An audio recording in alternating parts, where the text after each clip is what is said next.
Hi everyone.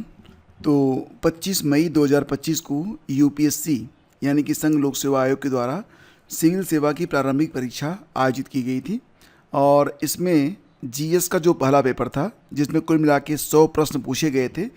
तो अभी हालांकि ऑफिशियल आंसर की नहीं आई है।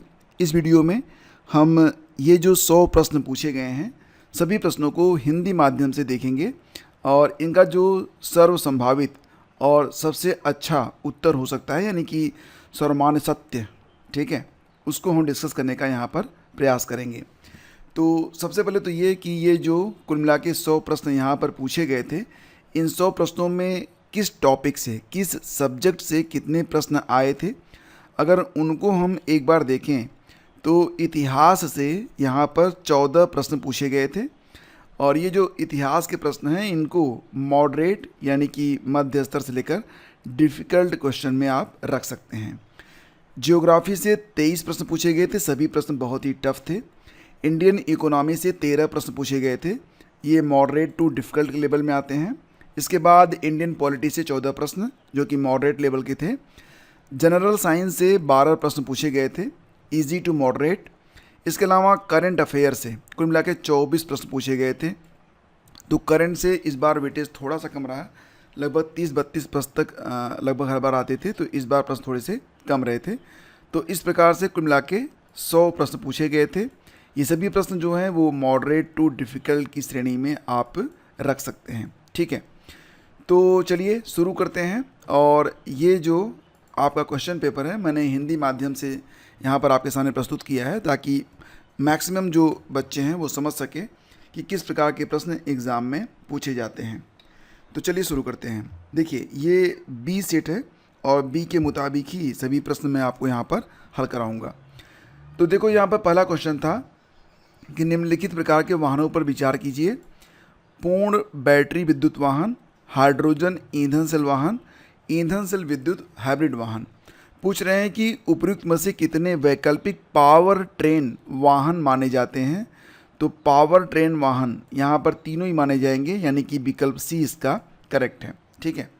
नेक्स्ट है आपका मानव रहित वायु वाहनों यानी कि यूएवी के संबंध में यहाँ पर कथन दिया गया है कि सभी प्रकार के यूएवी ऊर्ध्वाधर अवतरण लैंडिंग कर सकते हैं। तो ये ज़रूरी नहीं है। सभी प्रकार के यूएवी स्वतः मंडरा सकते हैं बिना निर्देश के, ये भी नहीं जरूरी है। सभी प्रकार के यूएवी शक्ति पूर्ति के स्रोत के रूप में केवल बैटरी सोलर से भी चलते हैं ये। तो यहाँ पर तीनों ही आपके सही नहीं हैं, तो दूसरे का जो उत्तर है विकल्प डी होगा, कोई नहीं। अगला क्वेश्चन था कि विद्युत वाहन बैटरियों के संदर्भ में निम्नलिखित तत्वों पर विचार करिए। विद्युत वाहन बैटरियों के संदर्भ में निम्नलिखित तत्वों पर विचार कीजिए। कोबाल्ट, ग्रेफाइट, लिथियम और निकेल। पूछ रहे हैं कि उपयुक्त में से कितने सामान्यतया बैटरी के कैथोड बनाने के लिए प्रयुक्त होते हैं। आपको पता है ना कि जो बैटरी बनती है उसमें कैथोड और एनोड होते हैं। तो कैथोड पर आपका जो माइनस चिन्ह होता है, एनोड पर पॉजिटिव होता है। तो कैथोड बनाने के लिए लिथियम प्रयोग में लाया जाता है। तो विकल्प केवल 3 यहाँ पर सही है, ऑप्शन सी करेक्ट है। इसके बाद है आपका क्वेश्चन नंबर 4 कि निम्नलिखित पर विचार कीजिए। धूम्रपान के बाद सिगरेट के बचे हुए टुकड़े, चश्मे के लेंस और कार के टायर, इन तीनों में कितनों में प्लास्टिक होता है। तो तीनों में होता है, विकल्प आपका सही होगा सी। अगला क्वेश्चन है निम्नलिखित पदार्थों पर विचार कीजिए। एथेनॉल, नाइट्रोग्लिसरीन और यूरिया। पूछ रहे हैं कि उपयुक्त में से कितनों के उत्पादन में कोयला गैसीकरण प्रौद्योगिकी प्रयुक्त की जा सकती है। तो यहाँ पर देखो जो उत्तर बनेगा ना उसमें आप एथेनॉल और यूरिया को ले सकते हैं।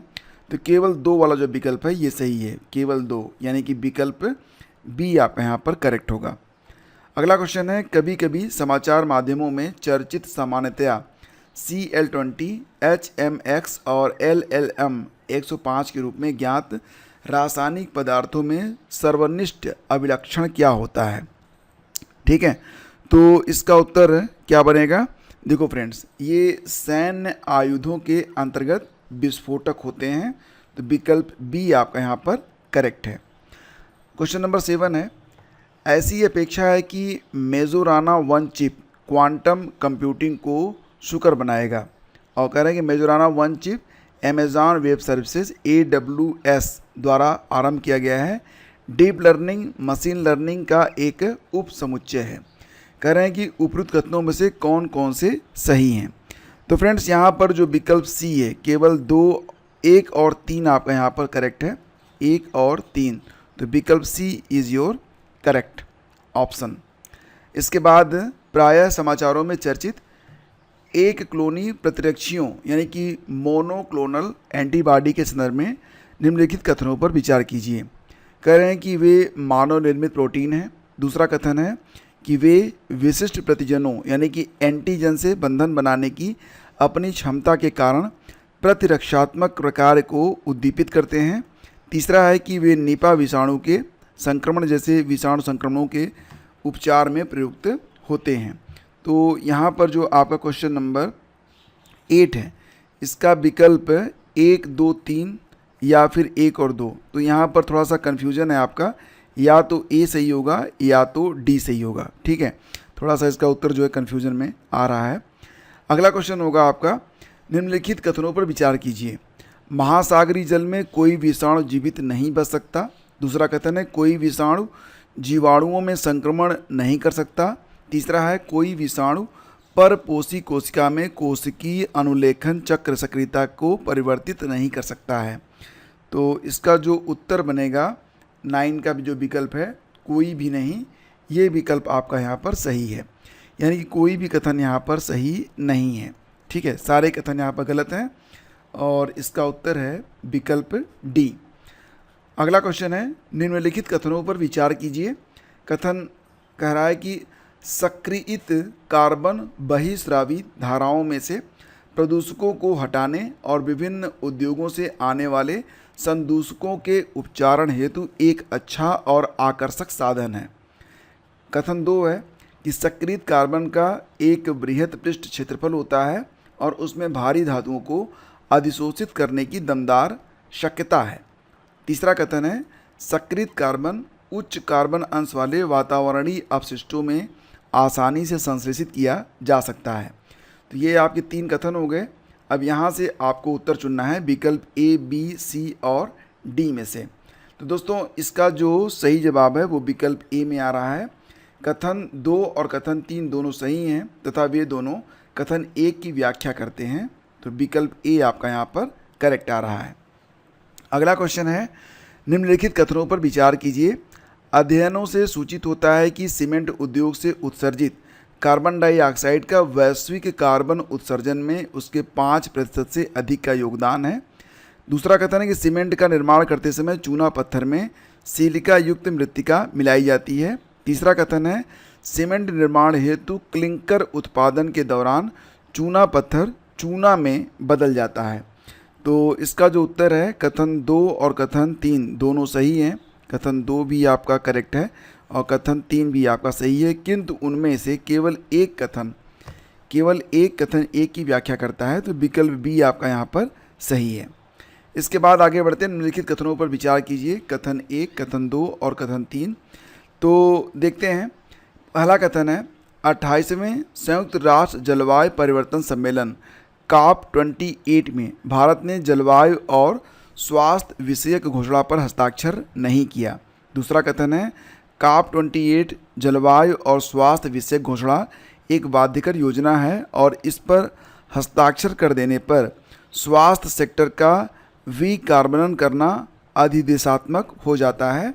और तीसरा कथन है कि यदि भारत के स्वास्थ्य सेक्टर का विकार्बनन किया जाए तो इसकी स्वास्थ्य देखभाल प्रणाली के लचीलेपन पर संकट आ सकता है। तो इसका उत्तर क्या बनेगा? यहाँ पर देखिए आपके 4 विकल्प हैं। विकल्प डी कह रहा है न तो कथन 2 और न ही कथन 3 सही है, तो यही विकल्प आपका सही है। विकल्प डी इज़ योर करेक्ट। यहाँ पर जो कथन 2 और कथन 3 दोनों गलत हैं, पहला कथन केवल आपका सही है। उत्तर बन रहा है आपका विकल्प डी। अगला क्वेश्चन भी वही है, 3 कथन दिए गए हैं। पहला कथन है कि वैज्ञानिक अध्ययन यह सुझाते हैं कि पृथ्वी के घूर्णन और अक्ष में परिवर्तन हो रहा है। दूसरा कथन है सौर संस्फुरों यानी कि फ्लेयर्स, सोलर फ्लेयर्स और उससे संबद्ध किरीटी द्रव्यमान निष्कासनों ने पृथ्वी के सबसे बाहरी वायुमंडल पर विशाल ऊर्जा राशि की बौछार कर दी है। और तीसरा कथन है कि जैसे जैसे पृथ्वी का ध्रुवीय हिम पिघलता है, जल की प्रवृत्ति विषुवत वृत्त की ओर जाने की होती है। तो यहाँ पर जो आपका विकल्प बी है, जिसमें ये कहा जा रहा है कि कथन 2 और कथन 3 दोनों सही हैं, किंतु उनमें से केवल एक कथन एक की व्याख्या करता है, ये विकल्प आपका यहाँ पर करेक्ट है। विकल्प बी आपका यहाँ पर सही है। अगला क्वेश्चन है, निम्नलिखित कथनों पर विचार कीजिए। फिर 3 कथन है कि जलवायु परिवर्तन विषयक पेरिस समझौते के अनुच्छेद 6 की चर्चा सतत विकास और जलवायु परिवर्तन विषयक वैश्विक चर्चाओं में बारंबार आती है। तो कह रहे हैं कि पेरिस समझौते के अनुच्छेद 6 की चर्चा सतत विकास और जलवायु परिवर्तन विषयक वैश्विक चर्चाओं में बार बार आती है। दूसरा कथन है, जलवायु परिवर्तन विषयक पेरिस समझौते का अनुच्छेद 6 कार्बन बाजारों के सिद्धांतों को निर्दिष्ट करता है। और तीसरा है, जलवायु परिवर्तन विषयक पेरिस समझौते के अनुच्छेद 6 का आशय देशों को अपने जलवायु लक्ष्य प्राप्त करने हेतु उसके बीच गैर बाजारी रणनीतियों का संवर्धन करना है। अब यहाँ पर देखिए आपका जो 4 विकल्प दिया गया है, इसमें सही उत्तर है विकल्प ए। कथन 2 और कथन 3 दोनों सही माने जाएंगे तथा वे दोनों कथन ए की व्याख्या करते हैं, तो विकल्प ए को आप यहाँ पर सही मानेंगे। अगला क्वेश्चन है, निम्नलिखित में किस एक ने एशिया और प्रशांत क्षेत्रों के लिए प्रकृति समाधान नेचर सॉल्यूशंस वित्त हब को प्रारंभ किया है?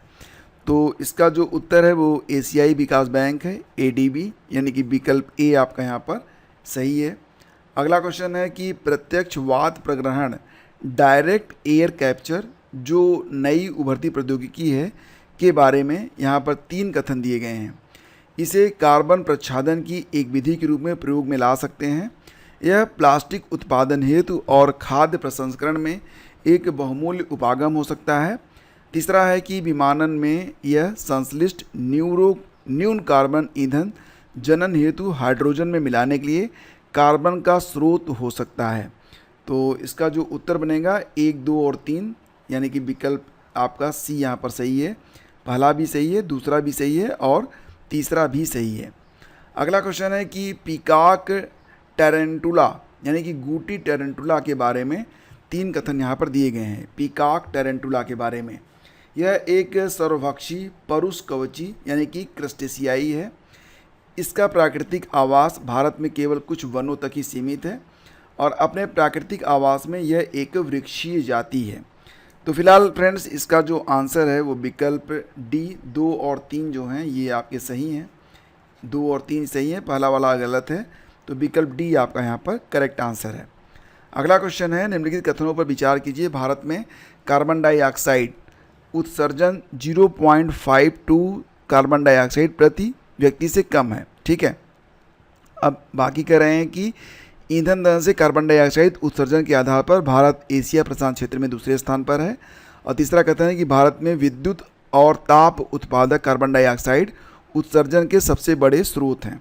तो 18 का जो उत्तर है वो विकल्प सी आप मान सकते हैं। केवल 2 और 3 यहाँ पर आपके सही होंगे, पहला कथन आपका गलत है, तो विकल्प सी जो है आपका करेक्ट आंसर है।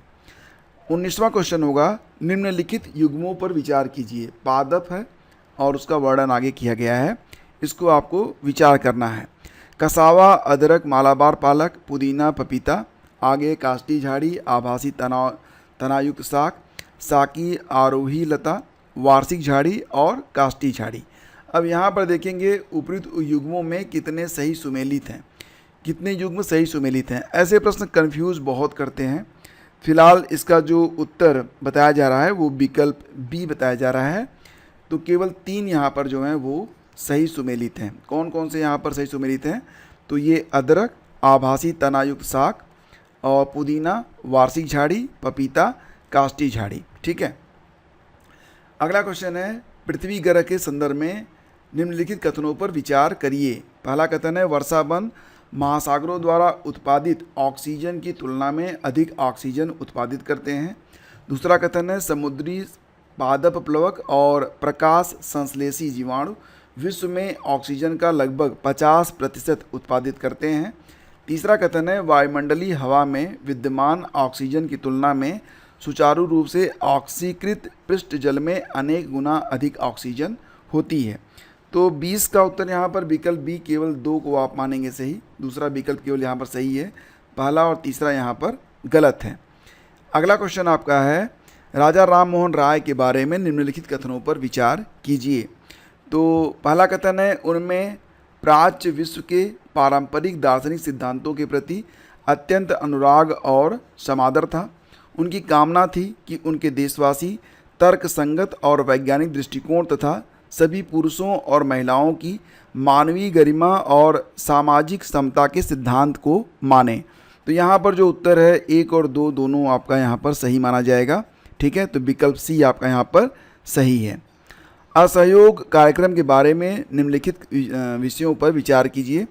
तो कहा जा रहा है कि असहयोग कार्यक्रम न्यायालयों और विदेशी वस्त्रों का बहिष्कार, अहिंसा का कठोर अनुपालन, उपाधियों और सम्मानों का उनका सार्वजनिक उपयोग न करते हुए प्रतिधारण, विवादों के निपटारे के लिए पंचायतों की स्थापना। तो 4 कथन यहाँ पर दिए गए हैं और इसका जो सही उत्तर है वो क्या होगा, केवल 3 यहाँ पर सही हैं। कौन कौन से? तो देखो यहाँ पर ना पूछ रहे हैं कि उपयुक्त में से कितने असहयोग कार्यक्रम के अवयव हैं।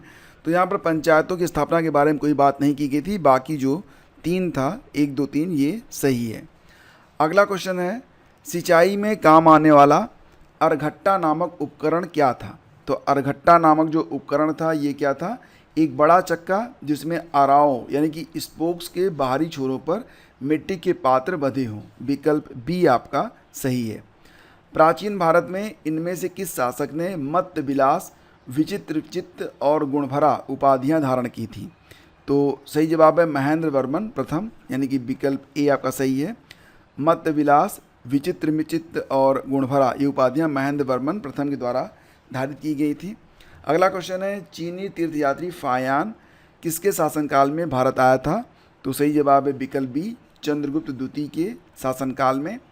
अगला क्वेश्चन है, इनमें से किसने शक्तिशाली समुद्रवर्ती राज्य श्री विजय के विरुद्ध, जिसका शासन मलय प्रायद्वीप, सुमात्रा, जावा और निकटवर्ती द्वीपों पर था, एक सफल सैन्य अभियान का नेतृत्व किया था? सही जवाब है विकल्प सी, राजेंद्र प्रथम, जो कि चोल वंश का था। अगला क्वेश्चन है, प्राचीन भारत 600 से लेकर 322 ईसा पूर्व के संदर्भ में निम्नलिखित युग्मों पर विचार कीजिए। प्रादेशिक क्षेत्र और इस क्षेत्र में बहने वाली जो नदी है। तो अस्मक, कंबोज, अवंती और कोसल। कह रहे हैं अस्मक जो है गोदावरी, कंबोज विपास या विपासा कहते हैं ना, अवंती महानदी, कोसल सरयू। पूछ रहे हैं कि कितने युग्म सही सुमेलित हैं? तो 27 का जो उत्तर है यहाँ पर विकल्प बी मान रहे हैं, केवल 2 यहाँ पर सही सुमेलित हैं। कौन कौन से सही सुमेलित हैं? एक तो आपका ये हो गया अस्मक, गोदावरी, कोसल, सरयू। ठीक है, केवल 2 आपका सही है। फिर इसके बाद आगे बढ़ते हैं। प्रथम गंधर्व महाविद्यालय जो एक संगीत प्रशिक्षण विद्यालय था, विष्णु दिगंबर पलुस्कर द्वारा 1901 में कहाँ पर स्थापित किया गया था? तो प्रथम गंधर्व महाविद्यालय जो एक संगीत प्रशिक्षण विद्यालय था, विष्णु दिगंबर पलुस्कर द्वारा 1901 में कहाँ पर स्थापित किया गया था? इसका जवाब है लाहौर में। विकल्प डी आपका यहाँ पर सही है, 28 का डी।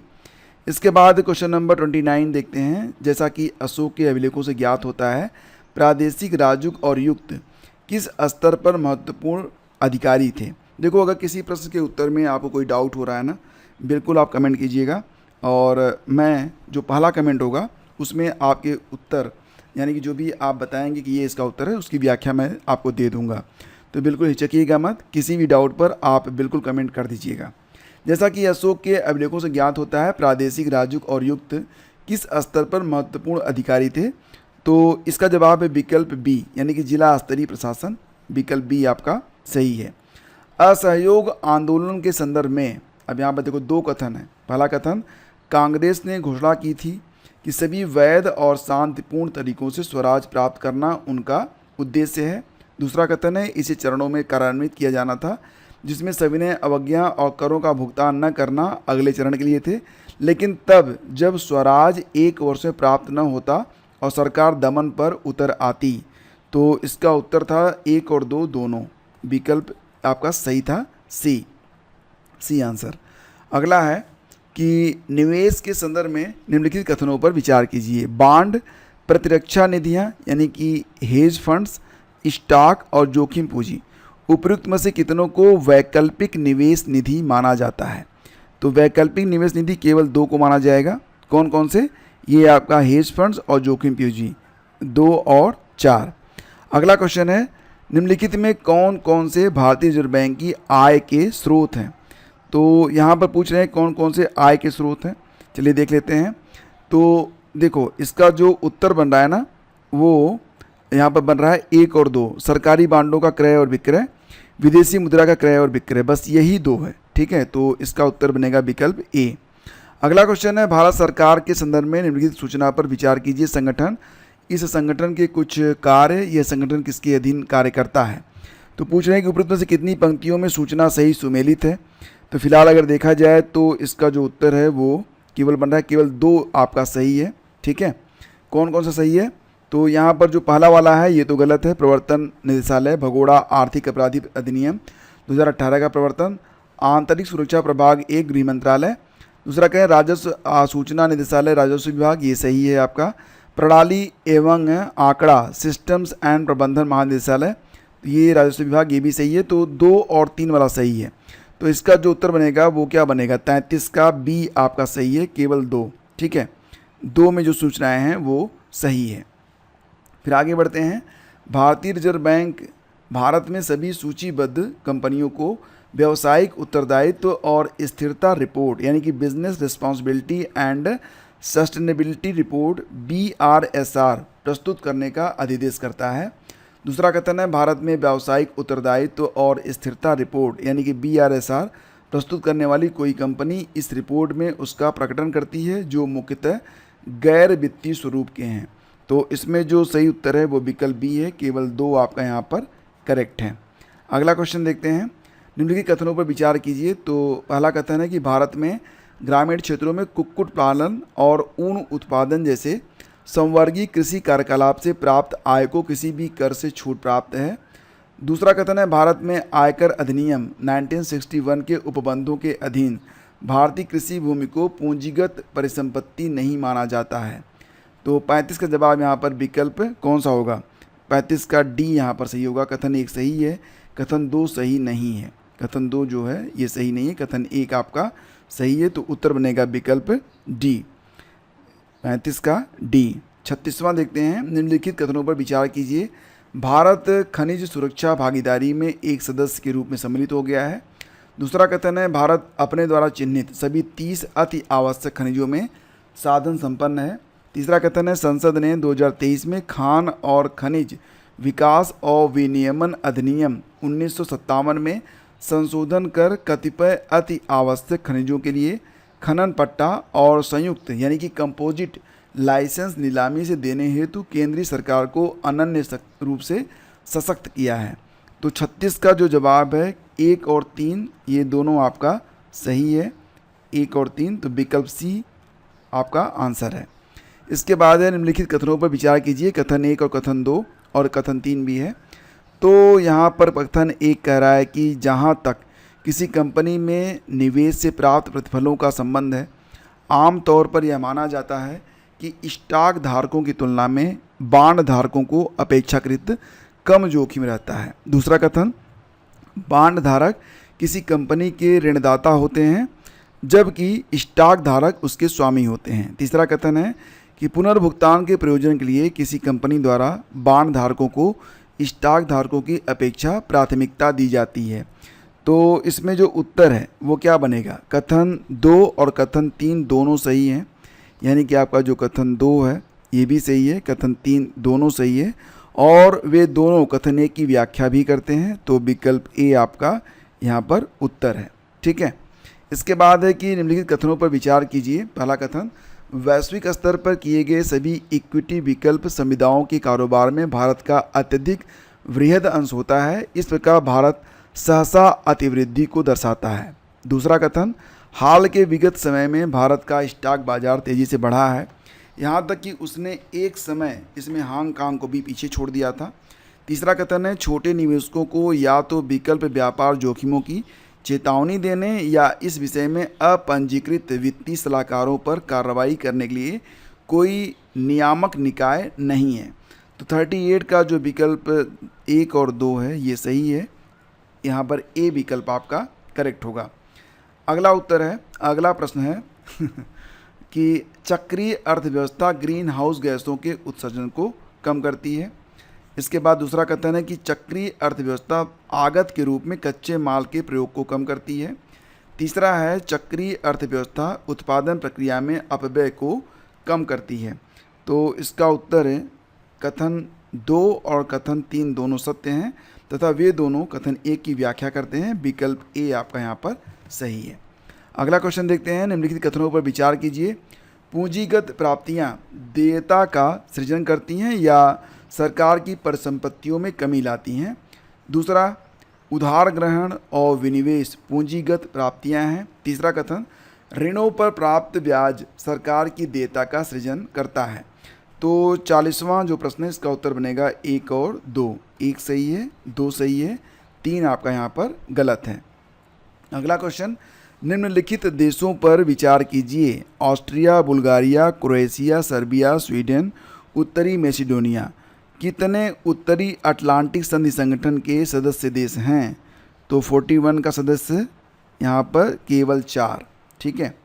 अगला क्वेश्चन होगा, निम्नलिखित देशों पर विचार कीजिए। Bolivia, Colombia, Paraguay, Brazil, Ecuador और वेनेजुएला।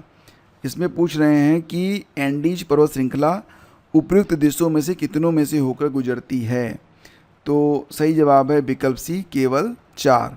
ठीक है, 42 का सी। फिर आगे बढ़ते हैं कि निम्नलिखित जलाशयों पर विचार कीजिए। तागानिका झील, टोनले सैप झील, इसके अलावा है पाटोस लैगून। भूमध्य रेखा इनमें कितनों से होकर गुजरती है? तो सही जवाब है कोई भी नहीं, विकल्प डी सही है। वर्ष 2022-23 के दौरान हल्दी के बारे में। पहला कथन, भारत विश्व में हल्दी का सबसे बड़ा उत्पादक और निर्यातक है। हल्दी में 30 से अधिक किस्में उगाई जाती हैं। भारत में महाराष्ट्र, तेलंगाना, कर्नाटक और तमिलनाडु प्रमुख हल्दी उत्पादक राज्य हैं। तो इसमें जो कथन दिया गया है सही जवाब बनेगा डी। 1, 2, 3 सभी यहाँ पर आपके सही हैं। कौन से महाद्वीपीय विस्थापन की घटना के साक्ष्य हैं? पहला कथन, ब्राज़ील तट की प्राचीन शैली की मेखला। ब्राज़ील तट का जो प्राचीन शैल है, शैलों की मेखला पश्चिमी अफ्रीका तट की प्राचीन शैलों की मेखला से मिलती है। और दूसरा है, घाना के स्वर्ण निक्षेप ब्राज़ील पठार से व्युत्पन्न होते हैं जब ये दोनों महाद्वीप अगल बगल अवस्थित होते हैं। और तीसरा कथन है, यह ज्ञात है कि भारत के गोंडवाना अवसाद तंत्र के प्रतिरूप दक्षिणी गोलार्ध के 6 विभिन्न भूखंडों से मिलते हैं। तो 45 का उत्तर यहाँ पर बनेगा सी। 1, 2 और 3 पहला भी सही है, दूसरा भी सही है और तीसरा भी सही है। अगला क्वेश्चन है, निम्नलिखित कथनों पर विचार कीजिए। वायुमंडल में विद्यमान धूल कणों की मात्रा विषुवतीय और ध्रुवीय क्षेत्रों की अपेक्षा उपोष्ण और शीतोष्ण क्षेत्रों में अधिक है। दूसरा कथन है, उपोष्ण और शीतोष्ण क्षेत्रों में कम शुष्क पवन चलती है। तो 46 का उत्तर क्या बनेगा? कथन 1 जो है ये आपका सही है, कथन 2 सही नहीं है। तो उत्तर बनेगा विकल्प सी आंसर। इसके बाद है, निम्नलिखित कथनों पर विचार कीजिए। पहला कथन है, जनवरी में उत्तरी गोलार्ध में, जनवरी में जो ये उत्तरी गोलार्ध है, समताप रेखाएं भूखंडों से गुजरती हुई विषुवत वृत्त की ओर मुड़ती हैं जबकि महासागरों से गुजरती हुई ध्रुवों की ओर मुड़ती हैं। दूसरा कथन है कि जनवरी में महासागरों के ऊपर की हवा उत्तरी गोलार्ध के भूखंडों के ऊपर की हवा से अधिक गर्म होती है। तो इसका उत्तर क्या बनेगा? 47 का। तो फ्रेंड्स इसका जो आंसर है वो ए बन रहा है। ठीक है, कथन 1 और कथन 2 दोनों ही सही हैं और कथन 2 कथन 1 की व्याख्या भी करता है। तो विकल्प ए आपका यहाँ पर सही है।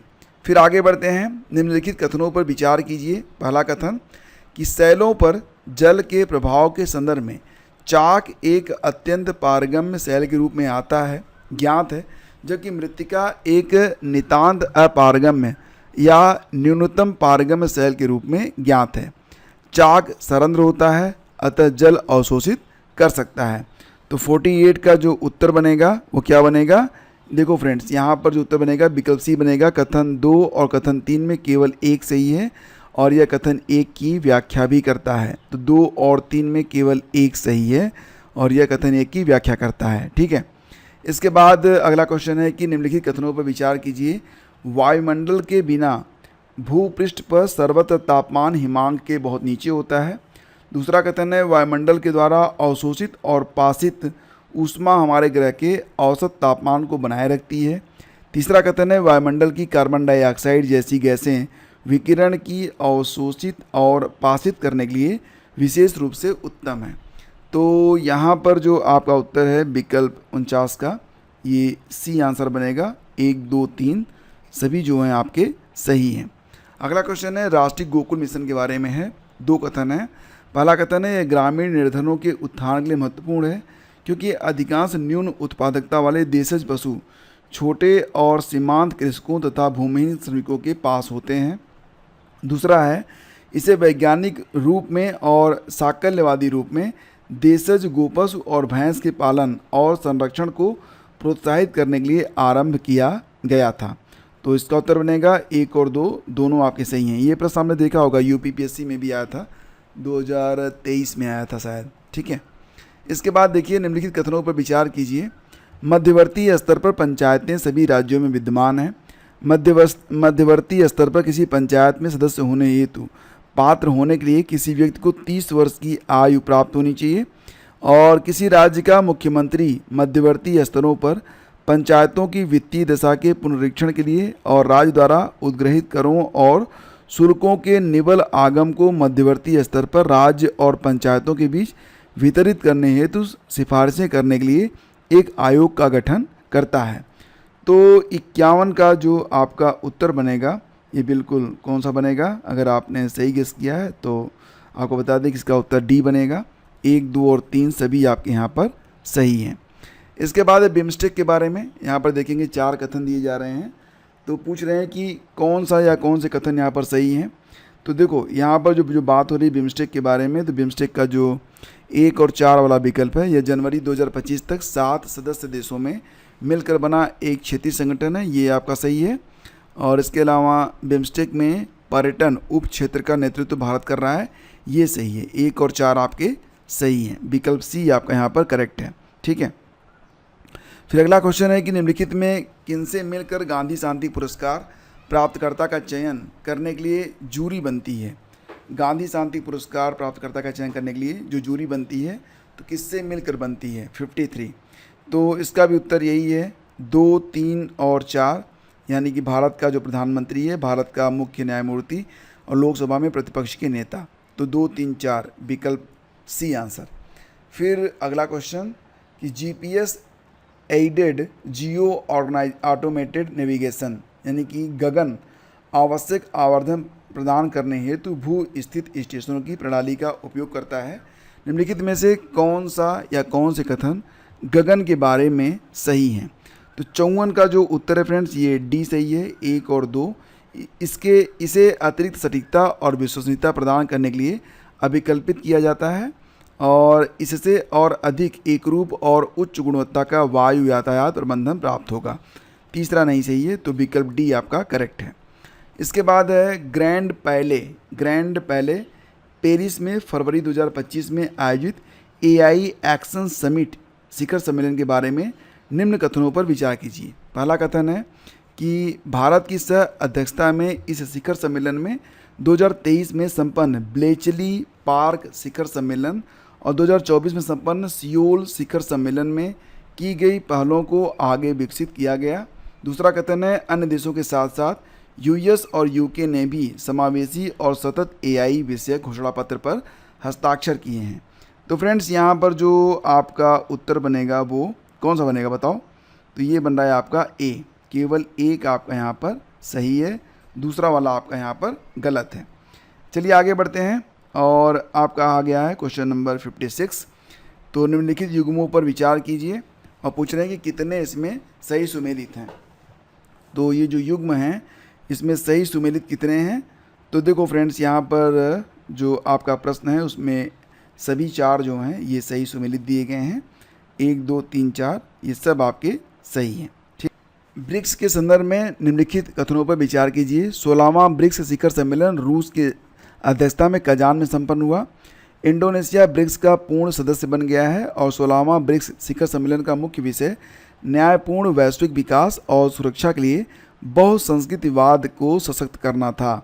तो 57 का उत्तर है विकल्प ए। 1 और 2 आपका यहाँ पर करेक्ट है, 1 और 2 सही है, तीसरा वाला जो है आपका गलत है।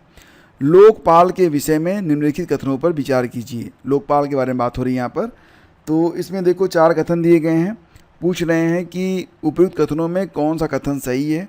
तो 58 का यानी कि केवल जो तीसरा विकल्प है यही आपका केवल सही है। इसका अध्यक्ष या सदस्य के रूप में पद धारण करने की तारीख को 45 वर्ष से कम वय का व्यक्ति नहीं होगा। तो क्वेश्चन नंबर 58 का केवल ये तीसरा वाला विकल्प जो है ये आपका सही है, बाकी विकल्प जो हैं वो सही नहीं है। आगे बढ़ते हैं। प्रथम खो खो विश्व कप के बारे में यहाँ पर देखिए 3 कथन दिए गए हैं और आपको उत्तर बताना है कि इस विश्व कप का आयोजन दिल्ली में हुआ था, सही है। भारतीय पुरुष फाइनल में नेपाल को 78-40 के स्कोर से हराकर पुरुष वर्ग में विश्व विजेता बनी थी, ये भी सही है। भारतीय महिलाएं फाइनल में नेपाल को 54-36 के स्कोर से हराकर महिला वर्ग में विश्व विजेता बनी थी, ये भी सही है। तो 1, 2, 3 सभी कथन यहाँ पर आपके सही हैं, तो विकल्प डी आपका यहाँ पर सही उत्तर है। क्वेश्चन नंबर 60 है। अब यहाँ पर देखिए जो पहला कथन है ना, इसमें 2 स्टेटमेंट को यहाँ पर मिक्स कर दिया गया है। एग्जैक्टली जो आपको बताना चाहेंगे कि जो 45वां चेस ओलंपियाड हुआ था, तो इसका आयोजन जो था 2024 के सितंबर महीने में किया गया था बुडापेस्ट में, ठीक है। और यहाँ पर जो आयोजन हुआ था इसमें ओपन टीम मेन और वुमेन और इंडिविजुअल मेन और वुमेन के बीच में प्रतियोगिता हुई थी। तो यहाँ पर ये जो लिखा गया है 2024 में आयोजित 45वें चेस ओलंपियाड के फाइनल में, तो यहाँ पर भारत विजेता रहा था, लेकिन इंडिविजुअल में जो डी गुकेश हैं ये विजेता बने थे। तो लेकिन अब यहाँ पर जो फाइनल स्टेटमेंट है दोनों को मिक्स कर दिया गया है, तो पहला वाला हम गलत करेंगे और दूसरा जो यहाँ पर आपका उत्तर बन रहा है वो सही है। तो केवल विकल्प बी आपका यहाँ पर करेक्टली मैच हो रहा है, तो विकल्प B is your correct answer, विकल्प बी। इसके बाद देखिए अगला क्वेश्चन क्या है, क्वेश्चन नंबर 61 देखते हैं। निम्नलिखित कथनों पर विचार कीजिए। पहला कथन है कि कुछ दुर्लभ मृदा तत्व सपाट टेलीविजन स्क्रीन और कंप्यूटर मॉनिटर के निर्माण में प्रयुक्त होते हैं। दूसरा कथन है कि कुछ दुर्लभ मृदा तत्वों में स्फुरदीप्ति गुणधर्म होते हैं। अब यहाँ पर कथन दिया गया है ABCD, इसमें से आपको मैच कराना है कि सही कौन सा होगा। तो देखो कथन 1 और कथन 2 दोनों सही हैं। कथन 2 कथन 1 की व्याख्या करता है, तो विकल्प ए आपका यहाँ पर करेक्ट है। अगला क्वेश्चन है निम्नलिखित कथनों पर विचार करिए। 3 कथन दिए गए हैं।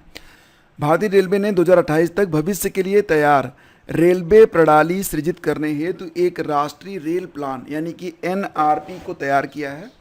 दूसरा कथन है कवच जर्मनी के सहयोग से विकसित एक स्वचालित ट्रेन सुरक्षा प्रणाली है। तीसरा कथन है कि कवच प्रणाली में स्टेशन सेक्शन के ट्रैक पर लगे हुए RFID टैग होते हैं।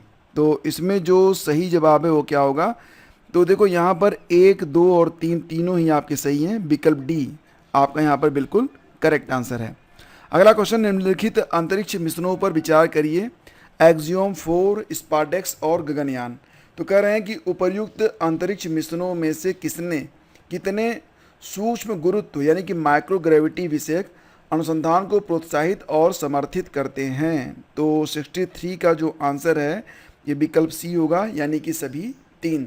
प्रश्नों का लेवल देखेंगे आप तो आपको समझ में आ रहा होगा कि बहुत ही डीप स्टडी की यहाँ पर आवश्यकता है। भारत की रक्षा के संदर्भ में निम्नलिखित युग्मों पर विचार कीजिए। वायुयान प्रकार और उनका विवरण यहाँ पर दिया गया है। डोर्नियर 228, IL-76 और C-17 ग्लोब मास्टर 3rd। तो ये किस प्रकार के मतलब वायुयान प्रकार हैं ये आपको यहाँ पर बताना है, कौन कौन से करेक्टली मैच हो रहे हैं। तो देखो यहाँ पर केवल 2 आपके मैच हो रहे हैं। डोर्नियर 228 क्या है, तो आपको पता है ना, डोर्नियर 228 एक उच्च पंख वाला बिना दबाव वाला 19 सीटों वाला ट्विन इंजन वाला टर्बो प्राप यूटिलिटी विमान है। तो यह समुद्री गश्ती वायुयान नहीं है, तो पहला वाला गलत हो जाएगा, बाकी दोनों मैच हो रहे हैं। IL-76 एक पराध्वनिक युद्धक वायुयान है और विकल्प सी है यहाँ पर, तीसरा वाला भी सही है। C-17 ग्लोब मास्टर 3rd एक सैन्य परिवहन वायुयान है। तो दोनों यहाँ पर मैच हो रहे हैं, विकल्प बी आपका यहाँ पर करेक्ट है। अगला क्वेश्चन है वायु प्रदूषण कम करने हेतु कृत्रिम वर्षा कराने के तरीके में किसका प्रयोग होता है। आपको पता ही है कि सिल्वर आयोडाइड और पोटेशियम आयोडाइड या फिर, तो सही जवाब इसमें जो मैच हो रहा है पहला विकल्प हो रहा है। अभी दिल्ली में यहाँ पर ये प्रयोग शुरू भी किया जाने वाला है। भारत के राष्ट्रपति की क्षमा प्रदान करने की शक्ति के बारे में निम्नलिखित कथनों पर विचार कीजिए। तो 66 नंबर का जो विकल्प एक है, राष्ट्रपति द्वारा इस शक्ति का प्रयोग सीमित न्यायिक पुनर्विलोकन के अधीन लाया जा सकता है, ये आपका सही है। राष्ट्रपति इस शक्ति का प्रयोग केंद्र सरकार की सलाह के बगैर कर सकता है, ये गलत है आपका। तो पहला विकल्प आपका करेक्ट है। अगला क्वेश्चन है, निम्नलिखित कथनों पर विचार कीजिए। अब यहाँ पर देखिए 3 कथन दिए गए हैं, पूछ रहे हैं कि कौन से इसमें सही हैं। तो यहाँ पर जो सही है वो आपको बताना है। तो फिलहाल इसमें पहला विकल्प और तीसरा विकल्प आपका सही है, दूसरा वाला आपका गलत है। लोकसभा का विघटन होने पर विघटन के पश्चात होने वाले लोकसभा के पहले अधिवेशन के ठीक पहले तक अध्यक्ष अपने पद को रिक्त नहीं करेगा, ये आपका सही है। और लोकसभा के अध्यक्ष को लोकसभा के तत्कालीन समस्त सदस्यों के बहुमत से पारित संकल्प द्वारा अपने पद से हटाया जा सकेगा, परंतु कोई संकल्प तब तक प्रस्तावित नहीं किया जाएगा जब तक कि उस संकल्प को प्रस्तावित करने के आशय की कम से कम 14 दिन की सूचना न दे दी गई हो। तो 1 और 3 आपका यहाँ पर करेक्ट है, दूसरा वाला जो है ये सही नहीं है। तो 1 और 3 मतलब विकल्प सी। अगला क्वेश्चन है, निम्नलिखित कथनों पर विचार कीजिए। और पूछ रहे हैं 2 कथन दिए गए हैं, कौन सा कथन सही है ये आपसे पूछ रहे हैं। तो 68 में जो आंसर है वो न तो 1 सही है और ना ही 2 सही है। यदि कोई प्रश्न उठता है कि लोकसभा का कोई सदस्य 10वीं अनुसूची के अधीन निर्भरता से ग्रस्त हो गया है या नहीं, तब संघ की मंत्रिपरिषद की राय के अनुसार राष्ट्रपति का निर्णय अंतिम होगा, ये तो गलत है। भारत के संविधान में शब्द राजनीतिक दल का कोई उल्लेख नहीं है, ये भी आपका सही है। तो यहाँ पर ना तो 1 है और ना ही 2, ठीक है। तो विकल्प डी आपका सही है। इसके बाद देखते हैं अगला क्वेश्चन है आपका, कथन है कि भारत में राज्य सरकारों के पास गौड़ खनिजों के निष्कर्षण के बारे में रियायत देने के लिए नियम बनाने की कोई शक्ति नहीं है, भले ही ऐसे खनिज उनके अपने भूभाग में अवस्थित हों। और दूसरा कथन है कि भारत में केंद्र सरकार के पास प्रासंगिक विधि के अधीन गौड़ खनिजों को अधिसूचित करने की शक्ति है। तो कौन सा एक जो है सही है, पूछ रहे हैं कौन सा एक इसमें सही है। कथन 1 सही नहीं है, लेकिन दूसरा वाला कथन जो है ये सही है। पहला गलत है, दूसरा सही है। भारत में केंद्र सरकार के पास प्रासंगिक विधि के अधीन गौड़ खनिजों को अधिसूचित करने की शक्ति है। इसके बाद है कि किस संस्था ने जलवायु परिवर्तन और जैव विविधता की हानि के नियंत्रण के लिए प्रकृति पुनः स्थापन विधि नेचर रेस्टोरेशन लॉ NRL को अधिनियमित किया है। तो देखो ये बहुत इंपॉर्टेंट क्वेश्चन है, EU के द्वारा यानी कि यूरोपियन यूनियन के द्वारा इसे अधिनियमित किया गया है, ठीक है। नेचर रेस्टोरेशन लॉ NRL को किसने अधिनियमित किया है, यूरोपीय संघ ने, EU ने। अगला क्वेश्चन है, मान लीजिए सरकार का राजस्व व्यय रुपये 80,000 करोड़ है और राजस्व प्राप्ति जो है 60,000 करोड़ है। सरकारी बजट रुपये 10,000 करोड़ के उधार ग्रहण और रुपये 6,000 करोड़ के ब्याज भुगतान को भी प्रदर्शित करता है। निम्नलिखित कथनों में कौन से सही हैं। तो ये बहुत ही बेसिक सा सवाल है आपका, जो कि बहुत इंपॉर्टेंट है आपके लिए। इसका सही जवाब 1, 2 और 3 सभी आपके सही हैं। राजस्व घाटा 20,000 करोड़ रुपए होगा, ठीक है। राजकोषीय घाटा रुपये 10,000 करोड़ है और प्राथमिक घाटा 4,000 करोड़ रुपए है। तो 1, 2, 3 आपके सही हैं, विकल्प डी आपका करेक्ट है। भारत अंतर्राष्ट्रीय उत्तर दक्षिण परिवहन कॉरिडोर, जिसको INSTC कहेंगे, जो एक बहुमोडल परिवहन कॉरिडोर है, के संस्थापक देशों में से एक है। यह कॉरिडोर किन्हें जोड़ेगा, 72 का उत्तर क्या होगा। तो देखो ये किसे जोड़ेगा, तो ये विकल्प ए, भारत से मध्य एशिया से यूरोप को ईरान होते हुए, तो विकल्प ए सही है। तो INSTC ये जो है भारत से मध्य एशिया से यूरोप को ईरान होते हुए जोड़ेगा। 73वां है, यहाँ पर देखिए 2 कथन दिए गए हैं। पहला कथन है, अब यहाँ पर आपको ये बताना है कि उपयुक्त कथनों में से कौन सा एक सही है। अब इसमें एक सही है, एक गलत है। तो 73वां में जो आपका विकल्प डी है, कथन 1 सही नहीं है किंतु कथन 2 सही है। मतलब यहाँ पर क्या है कि जो पहला कथन है ये गलत है। दूसरा कथन जो कह रहा है कि जहाँ संयुक्त राज्य अमेरिका के एथेनॉल उत्पादन के लिए प्रधान भरण सामग्री फीड स्टॉक मक्का है, इसके विपरीत ब्राज़ील में एथेनॉल उत्पादन के लिए प्रधान भरण सामग्री क्या है, वो गन्ना है। तो दूसरा कथन सही है, पहला वाला जो है वो सही नहीं है। विश्व बैंक ने ये चेतावनी दी है कि भारत ऐसे प्रथम स्थानों में एक बन सकता है जहां आर्द्र बल्ब तापमान वेट बल्ब टेम्परेचर नेमी तौर पर 35 डिग्री सेंटीग्रेड से अधिक होगा। निम्नलिखित कथनों में कौन सा या कौन से उपर्युक्त रिपोर्ट के निहितार्थ को सर्वोत्तम रूप से प्रतिबंधित करते हैं? तो 1 और 2 यहाँ पर कथन दिया गया है, इसमें से आपको उत्तर का चयन करना है। तो 1 और 2 दोनों, मतलब पहला भी सही है कि सर्वाधिक संभावना है कि प्रायद्वीपीय भारत बाढ़, उष्णकटिबंधीय चक्रवात और सूखे से ग्रस्त होता रहेगा। दूसरा कथन भी सही है कि मानव समेत सभी प्राणियों की उत्तरजीविता प्रभावित होगी, क्योंकि उसके लिए पसीने के माध्यम से अपने शरीर के तापमान को निकालना मुश्किल हो जाएगा। तो विकल्प सी आपका यहाँ पर करेक्ट है। अगला क्वेश्चन है कि किस देश का राजकोषीय घाटा रुपये 50,000 करोड़ है? किसी देश का, मतलब किसी देश का नहीं, किसी देश का जो राजकोषीय घाटा है वो कितना है? 50,000 करोड़ है। इसे गैर ऋण सर्जक पूंजीगत प्राप्तियों के माध्यम से रुपये 10,000 करोड़ प्राप्त हो रहे हैं। उस देश की ब्याज देयता कितनी है? 1,500 करोड़ है। उसका सकल प्राथमिक घाटा कितना होगा? तो इसका उत्तर हो जाएगा 48,500 करोड़। विकल्प ए आपका सही है। भारत के 15वें वित्त आयोग की सिफारिशों के संदर्भ में निम्नलिखित में कौन सा कथन सही है? तो यहाँ पर 1, 2 और 4 ये सही है। इसने राज्यों द्वारा शिक्षा परिणामों में उन्नयन लाने हेतु प्रोत्साहन राशि प्रदान करने के लिए वर्ष 2022-23 से वर्ष 2025-26 तक रुपये 4800 करोड़ के अनुदान की अनुशंसा की है।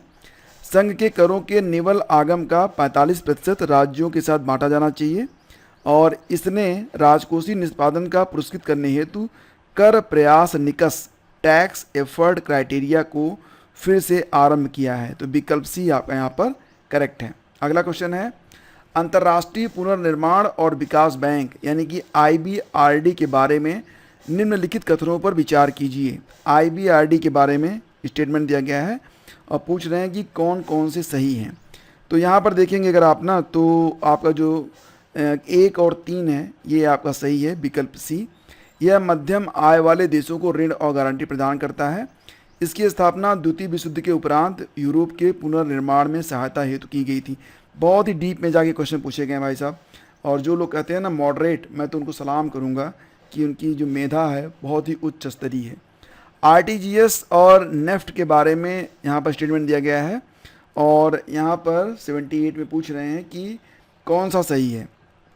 तो देखो यहाँ पर केवल एक, यानी कि जो पहला स्टेटमेंट है कि RTGS में भुगतान उसी क्षण हो जाता है, जबकि नेफ्ट के मामले में भुगतान करने में कुछ समय लगता है, तो ये सही है। बाकी जो है RTGS में ग्राहक के आवक लेन देन के प्रभार लिया जाता है, नेफ्ट में ऐसा नहीं होता है, ये गलत है।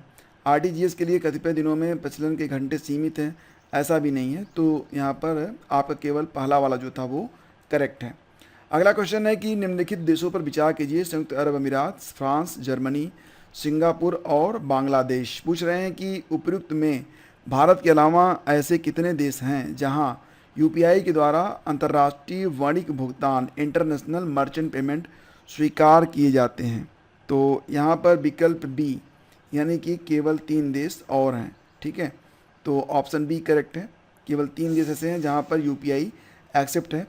PM सूर्य घर मुफ्त बिजली योजना के बारे में देखो 3 स्टेटमेंट दिए गए हैं, पूछ रहे हैं कि कौन कौन से स्टेटमेंट इसमें सही हैं।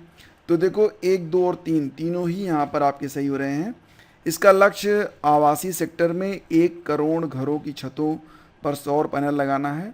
नवीन एवं नवीकरणीय ऊर्जा मंत्रालय का लक्ष्य छतों पर सौर पैनल लगाने, उनके प्रचालन, अनुरक्षण और मरम्मत करने के विषय में आधार स्तर पर प्रशिक्षण प्रदान करना है। और इसका लक्ष्य क्षमता निर्माण के स्कीम घटक के अंतर्गत नए कौशल सिखाकर और कौशल का उन्नयन कर 3 लाख से अधिक कुशल जनशक्ति सृजित करना है। तो यहाँ पर विकल्प आपका जो सही है 80 का, वो कौन सा सही होगा? 80 का डी। 1, 2 और 3 तीनों ही आपके यहाँ पर सही हैं। ठीक है, इसके बाद है भारतीय राज्य व्यवस्था के संदर्भ में निम्नलिखित कथनों पर विचार कीजिए। तो पहला कथन है कि राज्यादेश किसी केंद्रीय अधिनियम को संशोधित कर सकता है। अध्यादेश किसी मूल अधिकार को न्यून कर सकता है।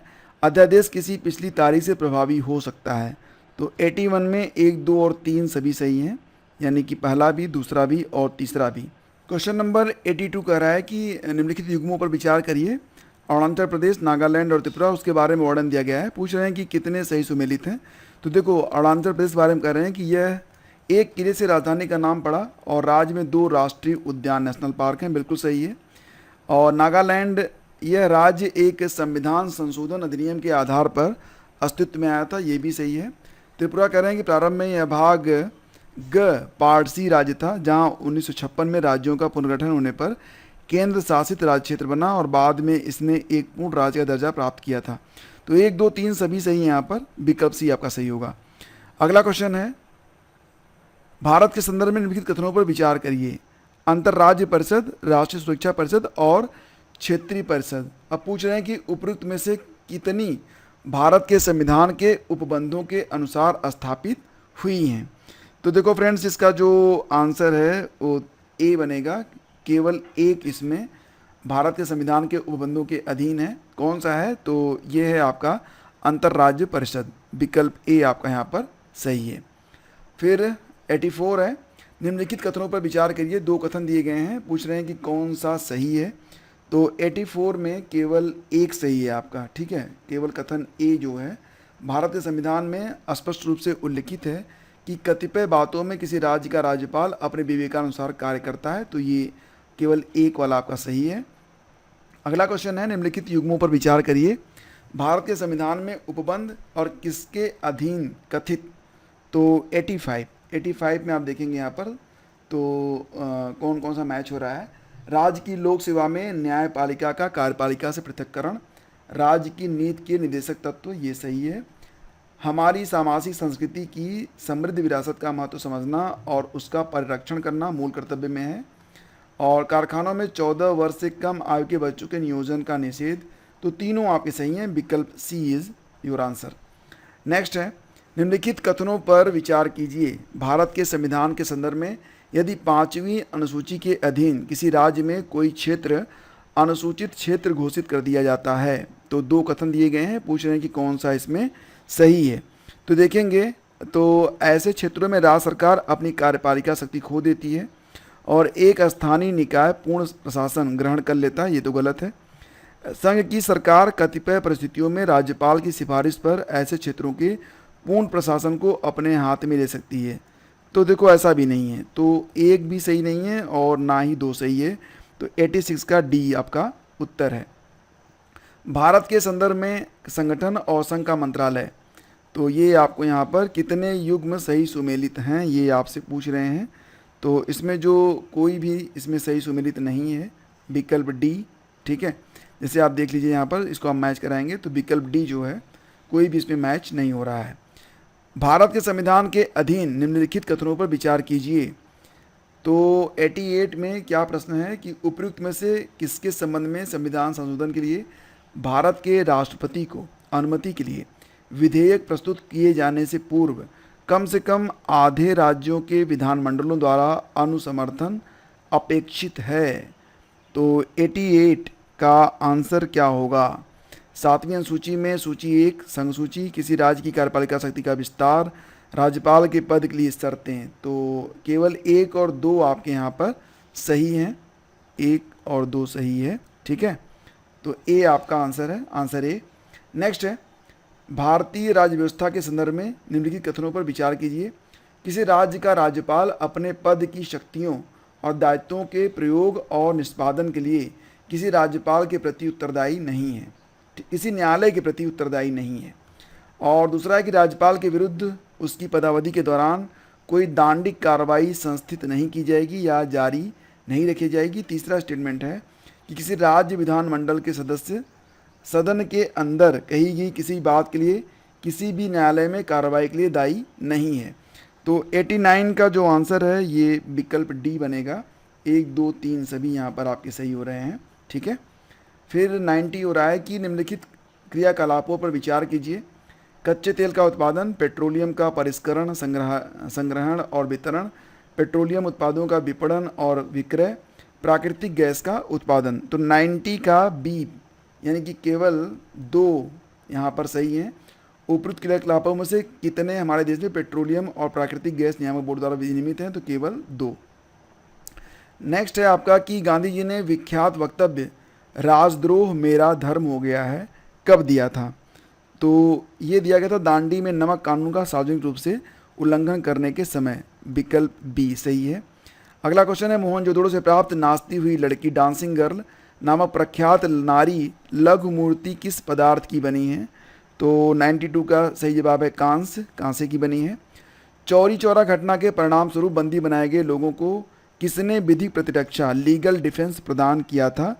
तो सही जवाब है मदन मोहन मालवीय और कृष्णकांत ने। विकल्प बी आंसर है।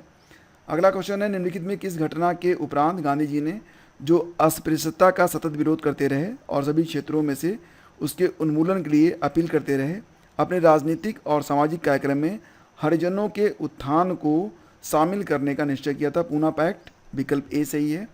निम्नलिखित फलों पर विचार करिए, पपीता, अनानास, अमरूद।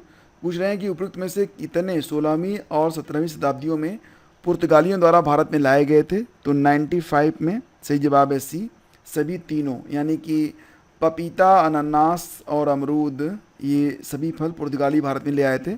ठीक है। निम्नलिखित देशों पर विचार करिए, United kingdom, Denmark, New Zealand, Australia और ब्राज़ील। तो उपर्युक्त देशों में से कितनों में 4 से अधिक काल क्षेत्र टाइम जोन है? ठीक है, तो 96 का यहाँ पर केवल 3। कौन कौन से हैं बताओ? इसके बाद है, निम्नलिखित कथनों पर विचार करिए और पूछ रहे हैं कौन से कथन इसमें सही है 97 में। तो यहाँ पर आपको बताना है कि कौन सा कथन सही है। तो देखते हैं, साइबेरिया में अनादिर और अलास्का में नोम एक दूसरे से कुछ ही किलोमीटर दूर हैं, किंतु जब इन शहरों के लोग जागते हैं और नाश्ते के लिए तैयार होते हैं तब अलग अलग दिन होते हैं। सही बात है। ठीक है, जब अनादिर में सोमवार होता है तब नोम में मंगलवार होता है, ऐसा नहीं है। ठीक है, तो केवल पहला विकल्प सही है। अगला है कि इनमें से कौन आत्मसम्मान आंदोलन सेल्फ रेस्पेक्ट मूवमेंट का संस्थापक था? तो ये थे पेरियार, ई.बी. रामास्वामी नायकर। विकल्प ए सही है। नेक्स्ट क्वेश्चन, देश किस संसाधन से समृद्ध है? ये आपको मैच कराना था। तो इसमें कौन कौन सा सही है देखते हैं। बोत्सवाना हीरा के लिए जाना जाता है, करेक्ट है। चिली लिथियम के लिए सही है। इंडोनेशिया निकल के लिए सही है। सभी 3 यहाँ पर करेक्ट हैं। और ये आपका अंतिम प्रश्न है कि क्षेत्र है और देश है। उपरोक्त में से कितनी पंक्तियों में दी गई जानकारी सही है, सही सुमेलित है?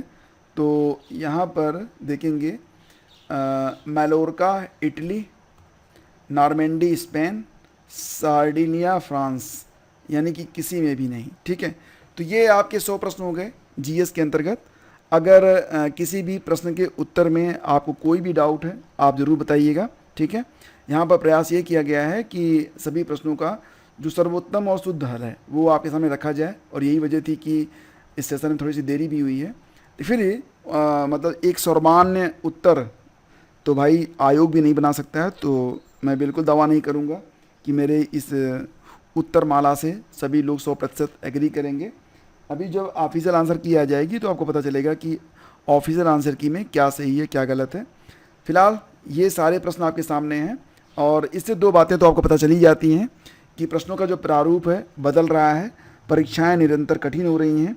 आप समान मेहनत करने वाले 2 अभ्यर्थी होंगे, हो सकता है एक का चयन हो जाए दूसरे का चयन ना हो। तो इसलिए अब आपको ना मेहनत करने के अलावा मतलब एक त्याग की भावना भी मन में होनी चाहिए, और प्लान बी पर भी विचार जरूर करना चाहिए, क्योंकि मुझे लगता है कि अब बहुत ही टफ टाइप की प्रतियोगिता जो है वो होती चली जा रही है। फिलहाल आपके क्या विचार हैं इन सभी प्रश्नों पर, इस वीडियो के बारे में मैं जानने का उत्सुक हूँ, ज़रूर बताइएगा। से इस अगले वीडियो में। Thank you. Please do like and share.